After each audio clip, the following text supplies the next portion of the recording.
یہ جو مشقت ہے وہ اللہ کے لیے ہے، تو اس پر اللہ کے وہاں سے اجر جو ملے گا وہ بھی اس کی شان کے مطابق ہوگا۔ باقی یہ مجاہدہ تو ختم ہو جائے گا، شام کو ٹھنڈک ہو جائے گی، گرمی بھول جائیں گے، اس کا تذکرہ بھی ختم ہو جائے گا، جسم کو راحت ہو جائے گی، لیکن اس کا اجر ثابت ہو جائے گا۔ حضور علیہ السلام نے صحابہ کو ان بنیادوں پر اٹھایا تھا۔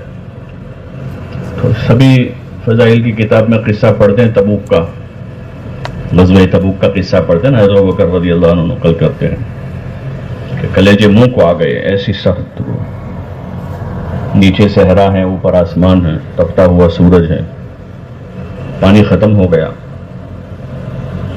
جانور ذبح کیے، اونٹ کے ہوج کے اندر جو پانی ہوتا ہے وہ پیا، اور کہہ رہے ہیں کہ ہوج کے اندر کا جو گوبر ہے وہ گیلا ہوتا ہے، اس کو ٹھنڈک کے واسطے سینوں پہ رکھا، کیونکہ گیلی کوئی چیز ہی نہیں تھی جس کو رکھے۔ حالانکہ حضور علیہ السلام ساتھ میں ہیں، امام الانبیاء ہیں، آپ ساتھ میں ہیں۔ حضرت ابوبکر کہہ رہے ہیں کہ میں حضور کے پاس گیا کہ یا رسول اللہ دعا کر دو، پھر حضور علیہ السلام نے دعا کی تو بارش ہوئی، تو سب نہائے دھوئے، پانی پیا، اور جو ان کے پاس برتن تھے وہ بھرے، پھر اس کے بعد آگے بڑھے۔ تو ایسے موقعوں پر جو ہے ہمیں احتساب کرنا چاہیے کہ ملے گا کیا اس پر، مفت میں تو ہے نہیں کچھ بھی۔ نماز کے لیے آدمی قدم اٹھاتا ہے، اس پر ثواب ہے، حج کے لیے آدمی چلتا ہے، اس پر ثواب ہے۔ دین کے لیے جو قدم اٹھتے ہیں جس میں مقصود دین ہے، اللہ کی رضا ہے، تو اس پر اجر ہے، ثواب ہے۔ اس لیے اس کا جب احتساب ہوگا تو پھر یہ مجاہدہ کم لگے گا۔ جو سردی، گرمی، بارش یا طبیعت کے خلاف اور کوئی چیز ہے تو اس پر افسوس نہیں ہوگا، بلکہ ایک طرح سے دل میں اطمینان ہوگا کہ جو کچھ ہوا اللہ کے لیے ہوا۔ کس کے لیے ہوا ہے؟ اللہ کے لیے ہوا۔ اور مزید پوری زندگی ہماری جو ہے جہد مسلسل ہے، زندگی جہد مسلسل ہے، بیٹھنا نہیں، اللہ کی عبادت اطاعت کے خاطر اپنے آپ کو تیار رکھنا، سردی ہو، گرمی ہو، بارش ہو، فراخی ہو، تنگی ہو، صحت ہو، بیماری ہو، جوانی ہو، بڑھاپا ہو، حالات سازگار ہو یا حالات ناسازگار ہو، اللہ کی طرف سے ملی ہوئی ذمہ داریوں پر قائم رہنا ہر حال میں۔ گرمی کے موسم میں ظہر کی نماز کے لیے جاتے ہیں تو گرمی ہوتی ہو تو شام عشاء تک ہوتی ہے، تو مسجد میں بھی وہی آدمی ٹھہرے گا جس کو ثواب کی امید ہوگی، وہ سردی گرمی برداشت کرے گا، ورنہ وہاں بھی آدمی کھڑکی دیکھے گا، پنکھا دیکھے گا، کولر دیکھے گا، صف نہیں دیکھے گا کون سے نمبر کی ہے، حالانکہ ثواب کھڑکی کے پاس ہے۔ بولو بھائی، ثواب کولر کے پاس ملے گا، ثواب کہاں ہے؟ پہلی صف میں ہے۔ تو اگر مجاہدے کا عادی ہے تو آدمی پہلی صف میں مجاہدے سے نماز پڑھے گا، گرمی لگے گی تو گرمی جھیل کر پڑے گا۔ حضور علیہ السلام کی مسجد کا تذکرہ تو سنا ہے، بہت زیادہ ہائٹ نہیں تھی اس کی، اور کھجوروں کے چھپر کی چھت تھی، بارش کے موسم میں ٹپکتی تھی، بارش میں ٹپکتی تھی، اور نیچے صفحہ نہیں تھی۔ اس زمانے کا عام رواج تھا، ابھی بھی افریقہ کے بعض ممالک میں ہے، صف نہیں بچھا ہوا، کچھ نہیں ہوتا، کنکر ہوتے ہیں نا، ریت کے جو کنکر ہوتے اندر، ایسے کنکریاں بچھا دیتے اس پر، کیونکہ وہ صاف رہتی ہے نا، مٹی کے مقابلے میں کنکری صاف ہوتی، وہ بچھا دیتے ہیں اور اس پر نماز ہوتی تھی۔ اور گرمی میں گرمی بھی ہوتی ہے، سردیوں میں ٹھنڈک بھی ہوتی ہے، بارش میں پانی برستا ہے۔ لیکن ان کے سامنے فضیلتیں تھیں. کیا تھا؟ فضیلتیں. ایک صحابی جن کا مسجد سے دور مکان تھا، روز آتے تھے وہ، ظہر میں بھی، عصر میں بھی، مغرب میں، عشاء میں، فجر میں. تو کسی نے ان کو کہا کہ آپ ایک گدھا خرید لو نا. گدھا تو اس زمانے کی بائک تھی، وہ بائک ہوتے ہیں نا آج کل، گدھا، گھوڑا، خچر اور اونٹ، یہی سواریاں تھیں. والخیل والبغال والحمیر لترکبوها وزینہ. تو ان کو مشورہ دیا کہ تم اتنی سخت دھوپ میں آتے ہو اور رات کے اندھیرے میں آتے ہو، تو ایک خچر گدھا خرید لو. تو انہوں نے کہا نہیں، میرے آنے جانے کے جو قدم ہیں اس پر مجھے اجر مل رہا. حدیث میں آتا ہے جو آدمی گھر سے وضو کر کے مسجد کی طرف نماز کے لیے چلے تو اس کے ہر قدم پر ایک گناہ معاف ہوتا ہے اور ایک نیکی ملتی ہے. تو انہوں نے کہا کہ میں ہرگز نہیں خریدوں گا، پیدل جاؤں گا.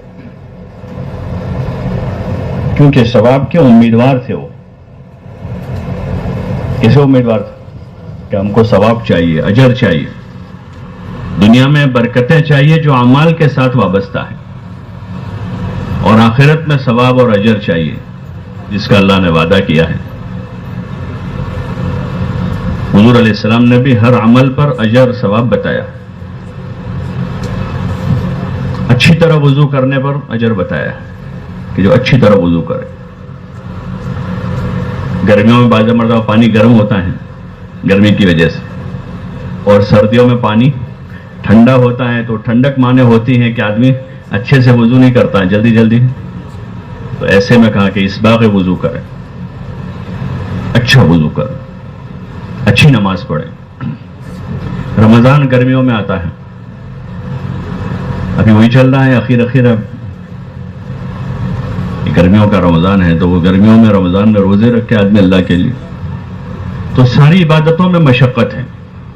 حج میں بھی مشقت ہے، حج میں بھی کہ وہاں مینا کے میدان میں، عرفات میں، مزدلفہ میں، اتنے بڑے ہجوم میں، اور گرمی ہے، خیموں میں آدمی.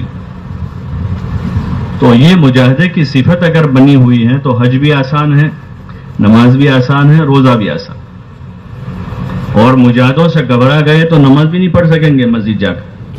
بہت سارے ایسے لوگ ملیں گے آپ کو جو گھر میں پڑھ لیتے ہیں. ذرا دھوپ زیادہ لگی ہے یا ذرا سردی لگ رہی ہے، ذرا سی بارش ہو گئی تو عبادتوں کی بھی جان نکل جائے گی اگر مجاہدے کی صفت نہ رہی.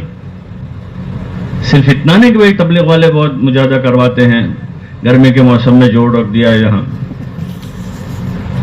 یہ صفت تو محمود ہیں اس امت کے لیے، جو ہر عبادت کے لیے بھی مفید ہے. اور پھر اعلاء کلمت اللہ کے خاطر، اللہ کے کلمے کو دنیا میں بلند کرنے کے خاطر جو سفر نفر ہے، جس کی ہم لوگ مشق کر رہے ہیں ابھی، تو 4 مہینے بیرون اندرون، یہ تو ایک مشق ہے، ایک ابتدا اور شروعات ہے. مولانا الیاس صاحب رحمۃ اللہ علیہ فرماتے تھے کہ 4 مہینے ہمارے کام کی پہلی سیڑھی ہے. اپنے ذات سے دین سیکھتے ہوئے امت میں دین زندہ ہو، اس کے لیے نکلنا، اپنے دین پر چلنے کی مشق کرنا، نمازوں کی، ذکر و تلاوت کی، عبادت کی، اخلاق کی. 24 گھنٹے کی زندگی میں سنتوں کو داخل کرتے ہوئے زندگی گزارنے کی مشق کرنا، اس کے خاطر یہ نکلنا ہے. اور دوسروں میں بھی وہ داعیہ اور جذبہ پیدا ہو، اس کے خاطر ان کو بھی نکلنے کی ترغیب دینا ہے. وہ بھی مجاہدہ چاہتا ہے. ہاں، یہ امت جب تک مجاہدے کے ساتھ تھی تو یہ امت دنیا میں سرفراز تھی، کامیاب تھی. جب تک بھی یہ تھی مجاہدے کی صفت کے ساتھ تھی. تو صحابہ کی جماعتیں دنیا میں سفر کر رہی تھی، حجاز سے نکل کر وہ حجاز کے مختلف علاقوں میں، اور پھر وہاں سے آگے بڑھتے بڑھتے بڑھتے بڑھتے بڑھتے پوری دنیا میں گئے سفر کرتے ہوئے. اور پوری دنیا میں جا کر انہوں نے اللہ کے کلمے کو بلند کیا. پوری انسانیت کے ساتھ ہمدردی کی، خیرخواہی کی، انسانوں کو جینے کا طریقہ سکھایا.